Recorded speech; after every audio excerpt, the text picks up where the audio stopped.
오늘 말씀은 누가복음 20장 1절에서 18절입니다. 키워드는 예수님의 권위, 하나님의 권위, 권위와 자유입니다. 하루는 예수께서 성전에서 백성을 가르치시며 복음을 전하실새 대제사장들과 서기관들이 장로들과 함께 가까이 와서 말하여 이르되 당신이 무슨 권위로 이런 일을 하는지 이 권위를 준 이가 누구인지 우리에게 말하라. 대답하여 이르시되 나도 한 말을 너희에게 물으리니 내게 말하라. 요한의 세례가 하늘로부터냐 사람으로부터냐.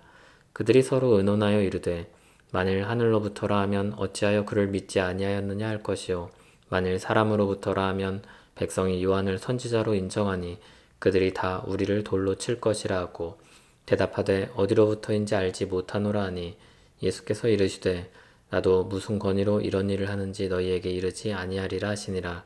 그가 또 이 비유로 백성에게 말씀하시기 시작하시니라. 한 사람이 포도원을 만들어 농부들에게 새로 주고 타국에 가서 오래 있다가 때가 이름에 포도원 수출 얼마를 바치게 하려고 한 종을 농부들에게 보내니 농부들이 종을 몹시 때리고 거저 보내었거늘 다시 다른 종을 보내니 그도 몹시 때리고 능욕하고 거저 보내었거늘 다시 세 번째 종을 보내니 이 종도 상하게 하고 내쫓은지라. 포도원 주인이 이르되 어찌할까 내 사랑하는 아들을 보내리니 그 뒤에 혹 그는 존대하리라 하였더니 농부들이 그를 보고 서로 의논하여 이르되 이는 상속자니 죽이고 그 유산을 우리의 것으로 만들자 하고 포도원 밖에 내쫓아 죽였느니라. 그런즉 포도원 주인이 이 사람들을 어떻게 하겠느냐 와서 그 농부들을 진멸하고 포도원을 다른 사람들에게 주리라 하시니 사람들이 듣고 이르되 그렇게 되지 말아지어다 하거늘 그들을 보시며 이르시되 그러면 기록된 바 건축자들의 버린 돌이 보퉁이의 머릿돌이 되었느니라 함이 어찌미냐. 무릇 이 돌 위에 떨어지는 자는 깨어지겠고 이 돌이 사람 위에 떨어지면 그를 가루로 만들어 흩으리라 하시니라. 아멘. 예수님께서 성전에서 가르치실 때의 일입니다. 대제사장과 서기관과 장로들이 와서 예수님께 묻습니다. 당신이 무슨 권위로 이런 일을 하는지 이 권위를 준 이가 누구인지 우리에게 말하라. 유대인 중에 지도자들로 구성된 사람들입니다. 그 사람들이 와서 권위의 문제를 묻습니다. 다시 말해 자신들이 준 권위가 없는데 자신을 제쳐두고 권위를 행사한다는 불만을 표하는 겁니다. 게다가 예수님의 권위가 자신들을 넘어서는 것처럼 보여지기 때문에 더욱 반발심이 컸을 것입니다. 예수님이 성전에서 계실 때, 성전에서 사람들 앞에서 가르칠 때 이들이 찾아와서 질문했습니다. 사람들 앞에서 예수님을 곤란하게 하려고 한 것입니다. 말하자면 이런 것입니다. 당신은 학위도 없고 유명한 문화에서 배운 것도 아닌데 무슨 권위로 사람들을 성전에서 가르치고 있느냐는 겁니다. 예수님은 그들에게 질문으로 응수하십니다. 예수님은 요한의 권위를 묻습니다. 요한은 예수님보다 먼저 온 사람이며 예수님처럼 하늘로부터 온 권위로 일한 사람이었습니다. 그런데 많은 사람들이 그를 존경하고 따랐습니다. 게다가 그는 진리를 따라서 살다가 순교하기까지 했습니다. 유대 지도자들은 요한의 권위를 인정할 수도 또 부정할 수도 없었습니다. 인정하면 예수님의 권위도 인정해야 되고 인정하지 않으면 군중들에게 비난을 받을 것이 분명하기 때문입니다. 결국 그들은 원하는 결과를 얻을 수 없었습니다. 그리고 나서 예수님께서 한 가지 비유를 들어 말씀하십니다. 포도원 주인이 농부들에게 포도원을 맡기고 외국으로 떠났습니다. 때가 돼서 소출을 얻기 위해 주인이 농부들에게 사람을 보냅니다. 그런데 농부들이 이 종을 때리고 빈손으로 돌려보냅니다. 주인은 3번이나 종을 보냈고 농부들은 점점 거세게 저항했습니다. 주인은 마지막으로 아들을 보냈습니다. 아들을 주인처럼 대해주기를 바랐습니다. 그러나 농부들은 그 아들을 죽이기에 이릅니다. 여러분이라면 이 농부들을 어떻게 하겠습니까? 예수님은 하늘로부터 온 권위로 보냄받은 하나님의 아들입니다. 예수님은 그를 끝까지 거부하는 사람들이 심판받게 될 것에 대해 말씀하셨습니다.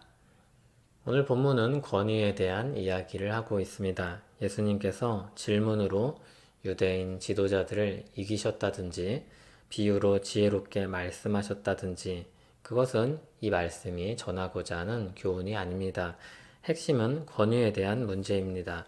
예수님은 하늘로부터 온 권위로 일을 하셨습니다. 우리가 누가복음을 계속해서 읽으면서 보았듯이 다양한 방식으로 우리는 예수님의 권위를 확인할 수 있었습니다. 세례 요한의 증언에서, 세례 요한이 했던 세례에서, 예수님의 여러 가르침으로, 또 귀신을 쫓고 병을 고친 일을 통하여서, 죽은 사람을 살림으로, 많은 사람에게 기적적으로 먹이신 일로 예수님의 권위를 확인할 수 있는 방법은 이렇게 많았습니다. 그러나 이전에 선지자들을 거부하였을 때와 마찬가지로 유대 지도자들은 예수님을 거부하고 저항하고 반발했습니다. 그들은 하나님의 말씀을 지키려고 하기보다 자신들의 권위와 전통을 지키는데 급급했습니다. 하나님이 부여하신 권위는 포장지일 뿐이고 자신들이 높은 자리에서 모든 것을 통제하길 바랐습니다. 죄가 가진 핵심적인 특징입니다. 하나님의 권위를 떠나서 자신의 권세를 행사하는 것입니다. 어떤 사람의 권위를 부정하고 저항하는 것이 아니라 하나님의 권위를 부정하는 것입니다. 그 욕망은 스스로 억제할 수 없을 만큼 엄청나게 커서 죄악된 본성을 붙잡고 있습니다.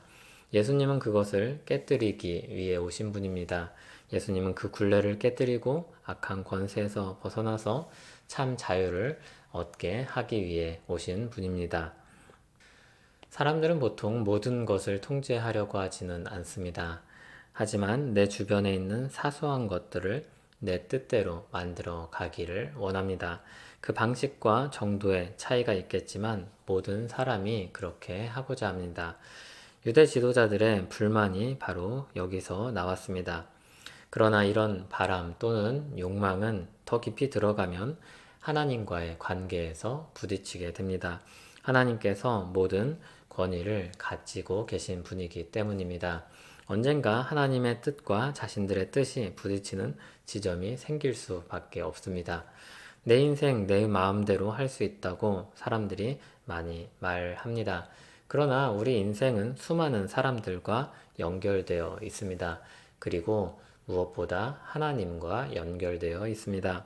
그분이 우리를 정말로 사랑하신다면, 그리고 온 세상의 주권자라면 우리 인생은 그분과 아주 밀접한 연관을 가지고 있을 수밖에 없습니다. 그러나 사람들 안에 있는 죄성은 그것을 거부하죠. 내 판단과 내 결정을 가장 우선합니다. 그러나 하나님이 결핍된 판단과 결정은 우리를 풍요롭게 하지 않습니다. 또 서로를 풍요롭게 하지도 않습니다. 더 죄악된 길로 우리를 접어들게 만들어 갑니다. 그러나 복음은 그런 욕구에서 나오게 해줍니다. 모든 권위가 하나님께 있으며 그분이 다스리는 세상에 내가 한 백성으로 살고 있다는 사실을 알게 해줍니다. 내가 주인이 아님을 알게 합니다. 통제하려고 하지만 통제할 수 없는 세상에서의 불만으로부터, 잘못된 욕구를 가지고 살아가는 뒤틀림으로부터 우리를 나오게 합니다. 진리는 우리를 자유롭게 합니다.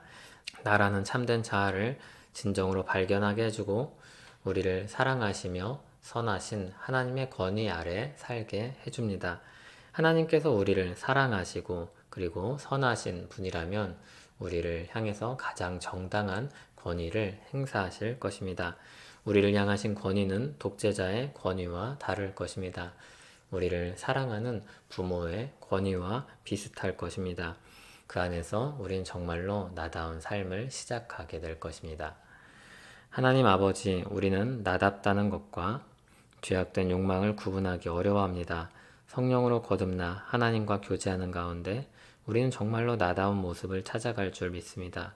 수많은 사람들 중 나라는 독특한 인격을 주시고 하나님의 사랑 안에 살게 하신 뜻을 점점 알게 될 줄 믿습니다. 우리에게 주신 참 자유를 누리게 하시고 그 자유로 받은 사랑을 나누며 살게 하옵소서. 예수님 이름으로 기도합니다. 아멘.